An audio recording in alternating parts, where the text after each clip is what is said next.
Hey everybody, this is Phil of Games coming back with the 5th video in the How to Play series for Fire in the Lake.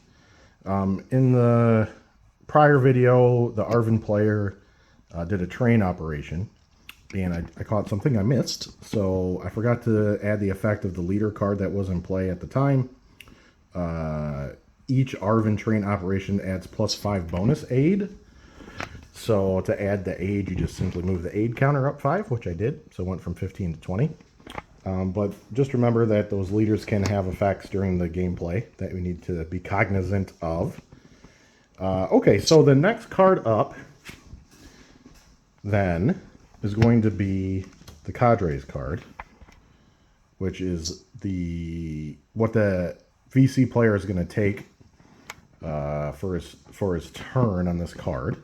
But because the coup card is the next card, there's a little glare there, but because the coup card is the next card coming up, that means that monsoon is in effect. So the game comes with a little monsoon counter, which you can put on the card to help you remember. And then on the coup card itself, it gives us the instructions for how to handle the monsoon. So it says, oh, that glare is terrible, sorry guys. It says, if this card next, no sweep or march, airlift, and airstrike maximum 2 spaces for either airlifting or airstrike is what that means. So because the coup's coming up, it's going to be more limited to move around the map and change area control on the card prior to the coup coming up. So that's just something to keep in mind as you play through the game. So the VC player wants to take the cadres event. The cadres event, you can see, has a little blue bubble with yellow text telling us it's a VC capability, and it gives us NLF village committees, which is a bit of historical flavor text. National Liberation Front village committees are being organized, which allows the VC player to rally a little more effectively, basically. So in the effect of the capability is VC rally in one space where VC already had a base, may agitate as if support phase, even if coin control. So that's a little dense, but it's going to give the VC player a chance to agitate. We're taking the capability as our event play as the VC player, and the game comes with capability counters, which I've put on the box already for cadres as a reminder to rally. Allows us to agitate as well at one of the bases where we rally. And if you want to, you can put the card up near the top of the board. Capabilities are in effect for the remainder of the game. So that's something to keep in mind. Whereas momentum events are only in effect till the end of the current campaign or until the next coup card comes out. Okay, so the VC has taken the event. That means that the NVA player can then do an operation and add a special activity. So we'll move them over into the appropriate box to do that. And we'll get the menu out. And we have to remember as the North Vietnam player that we cannot march for this operation because the coup card, so we can see here what the monsoon is coming up next. And there's a reminder right on the menu for you for that, not in monsoon. Okay, so we're going to look at our options, but we know that the NVA player doesn't have a lot of pieces on the map. And also the trail is low, the Ho Chi Minh Trail, which allows the NVA player to recruit more effectively and also will allow the player to move along Laos, Cambodia, and North Vietnam on the western side of the map, outside of the borders of South Vietnam. The more open the trail is, the easier that is for the NVA player. So, looking at the rally, we have a nice little purpose text there. Augment friendly forces and upgrade trail. So augmenting forces means, bringing more pieces on the map, which we want to do. And then upgrading the trail is something we want to do as well. So we're going to call for a rally as our operation. We can do it in any provinces or cities without support. Support being the left-hand side of the control box for each area.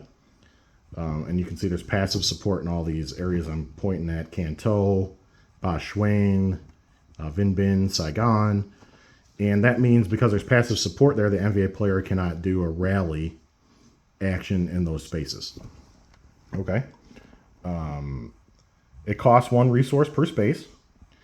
plus another 2 resources to improve the trail. And the procedure is we can place one NVA guerrilla, okay, in one of the locations, or we can replace 2 guerrillas with an NVA base, or 3 if there's an NVA base.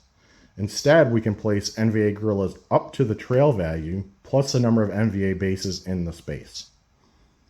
Then, finally, if desired, we can pay 2 resources to improve the trail by 1 box.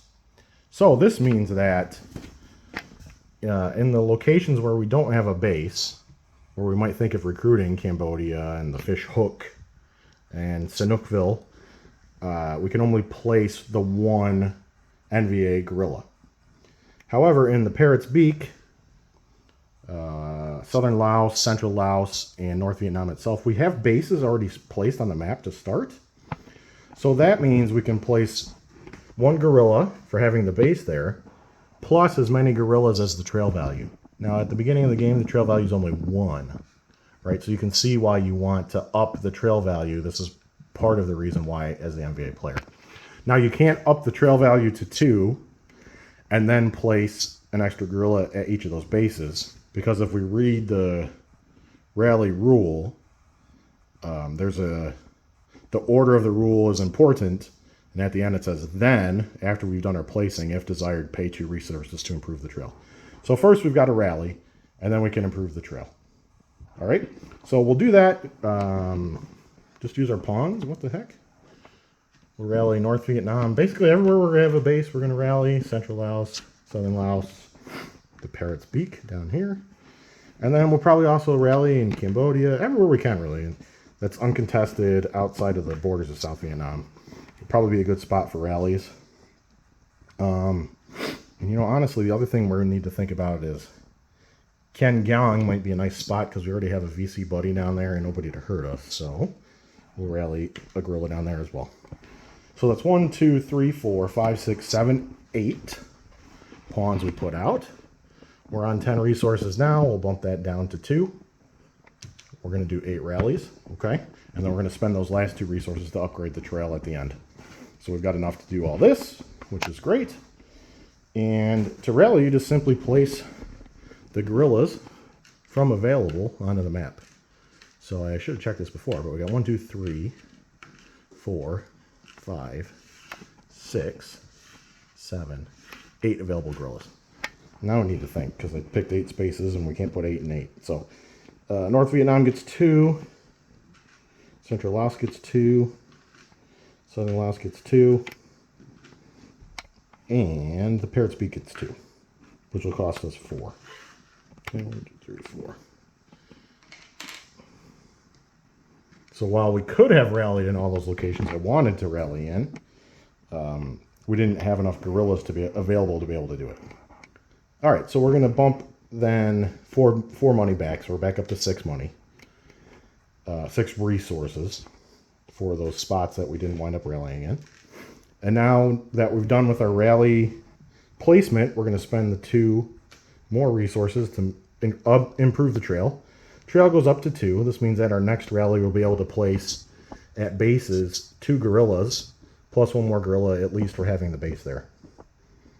So, that is our rally portion done. And now we need to look back at the menu and figure out what else we can do. And the other options are infiltrate or bombard. Okay. And I think we're going to bombard. Infiltrating special action allows you to start converting those guerrillas we put on the map into troops, which is something we definitely want to do. Or it allows us to take over VC pieces and create NVA pieces with them, which is something we might want to do, especially if we're looking to create a base. But the bombard action allows us to reduce adjacent enemy forces, meaning we could maybe cause the U.S. some casualties. But we need at least 3 NVA troops on the board in order to bombard. So we've got no troops on the board at the moment, so bombard is out of the question. That means we're going to infiltrate to go with our rally. And in 1 or 2 spaces with an NVA base, or where there are more NVA pieces than VC pieces. So we're looking back at the bases that we just rallied in, basically. And in those base spaces, if a base, place NVA troops up to trail plus bases, right? So just like how we place the guerrillas, we can place troops now. And if desired, we can replace NVA guerrillas with troops. This allows us to start swapping some of those guerrillas in those spots with troops, and then allows us actually to place more guerrillas to this turn, which I'll show you how that works. Or if NVA greater than VC, so if the NVA has more pieces in the infiltrate space, the opposition, which is the left-hand status box for each space, passive support or opposition, right? Opposition 1 level toward neutral, so this takes away opposition in a space, and it replaces a VC piece with an NVA piece. We're not going to be doing that now, but it'll come up later. So we'll do the infiltrate where we're going to place troops, and we can do it in 2 locations. So the first location we're going to do it in is Southern Laos, to give the American player something to think about here. And we can place 1 troop for having the base there, and because we upgraded the trail, we can place 1, 2 for the trail.